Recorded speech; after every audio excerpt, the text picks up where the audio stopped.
Après l'échec de Vinicius Junior au Ballon d'Or, il semble que la star brésilienne du Real Madrid pourrait envisager un départ pour une nouvelle aventure qui remplirait ses poches. Les rumeurs s'intensifient autour de l'avenir de Vinicius Junior, avec plusieurs destinations prestigieuses prêtes à faire des folies pour s'attacher ses services. Le PSG rêve de l'accueillir à Paris, mais l'Arabie Saoudite, avec Al Hilal et Al Ahly, mène une offensive de taille pour séduire le prodige brésilien. Récemment, une délégation saoudienne d'Al Hilal s'est même rendue à Madrid pour lui présenter une offre colossale. Le plus gros salaire de l'histoire du football sur une durée de 4 ans. Cependant, l'offre la plus spectaculaire est celle d'Al Ahly, qui proposait à Vinicius un contrat de $1 milliard sur 5 ans, une somme astronomique qui pourrait redéfinir sa carrière. En acceptant une telle offre, Vinicius aurait perçu un salaire annuel de $200 millions, soit une fortune inédite pour un footballeur. Pour mieux saisir l'ampleur de cette proposition, décomposons ce qu'elle représente, $200 millions par an, ce qui correspond à 16,67 millions chaque mois. Imaginez ce montant astronomique déposé sur son compte au début de chaque mois. En termes plus quotidiens, cela revient à $547 945 par jour, ou encore $22 831 par heure. En poussant le calcul plus loin, chaque seconde de ces 5 années lui aurait rapporté $6,34, une somme qui, pour beaucoup, représente un repas ou une dépense importante. Chaque instant de sa vie aurait été accompagné par un afflux financier défiant l'imagination. Malgré cette offre qui pourrait transformer Vinicius en l'un des sportifs les plus riches de tous les temps, la décision reste difficile à prendre pour un joueur de son calibre. À 24 ans, Vinicius est au sommet de sa carrière et aspire encore à décrocher des titres majeurs et à inscrire son nom au panthéon du football européen. Cette somme vertigineuse proposée par Al Ahly ne vient pas sans compromis.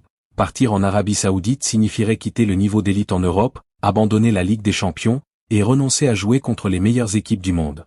En choisissant de rester, Vinicius semble démontrer qu'il est avant tout motivé par des ambitions sportives.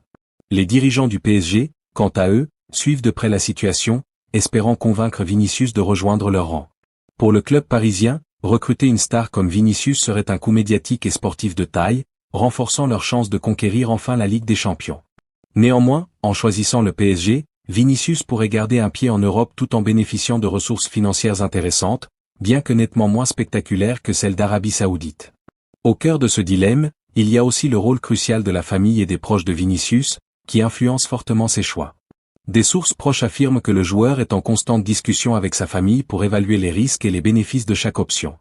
Bien que le Brésil soit lointain, la perspective de bâtir un héritage en Europe et de rester proche de ses fans européens pourrait jouer en faveur d'un maintien au Real Madrid, au moins pour quelques saisons supplémentaires. Pourtant, bien que Vinicius ait été intrigué par l'offre et les perspectives financières qu'elle représente, il aurait manifesté son souhait de rester en Europe encore une saison afin de viser le Ballon d'Or. Son objectif semble clair. Continuer à jouer contre les meilleures équipes et à maintenir sa place parmi les plus grands noms du football mondial, tout en renforçant son héritage sur la scène européenne. Cependant, si les négociations avec Al Hilal ou Al Ahly échouent, le PSG reste en alerte, prêt à intervenir pour tenter de le faire venir à Paris. Les réseaux sociaux ont été inondés de messages de fans et d'experts exprimant leurs opinions sur ce choix. Certains admirent son dévouement à rester en Europe pour se mesurer aux meilleurs, tandis que d'autres estiment qu'une telle somme d'argent ne peut être refusée. Les comparaisons avec d'autres stars ayant choisi l'Arabie Saoudite, comme Cristiano Ronaldo ou Neymar, font débat. Ces joueurs, en optant pour le golf, ont pris des chemins différents, certains pour des raisons financières, d'autres pour prolonger leur carrière dans des conditions plus tranquilles. La décision de Vinicius de décliner cette offre est-elle un acte de courage, de loyauté envers ses ambitions et son club, ou simplement une question de priorité personnelle? En choisissant de ne pas accepter cette somme colossale, il montre que le succès ne se limite pas à la richesse matérielle. Peut-être considère-t-il qu'évoluer en Europe, au plus haut niveau, est essentiel pour son développement et son futur dans le football. Le prestige, les défis, et la reconnaissance internationale que seul le football européen peut lui offrir semblent pour l'instant peser plus lourd dans la balance. Mais on ne peut s'empêcher de se poser la question, et si nous étions à sa place, aurions-nous refusé une telle offre? Que pensez-vous de sa décision? Aurait-il dû céder aux sirènes de l'Arabie Saoudite pour bâtir un empire financier, ou bien a-t-il raison de privilégier sa carrière et sa passion? Le choix de Vinicius Junior continue de susciter le débat, mais il est clair qu'une décision aussi spectaculaire pourrait bouleverser le monde du football et inspirer de nombreuses réflexions. Finalement, qu'est-ce qui compte le plus dans la vie d'un joueur professionnel?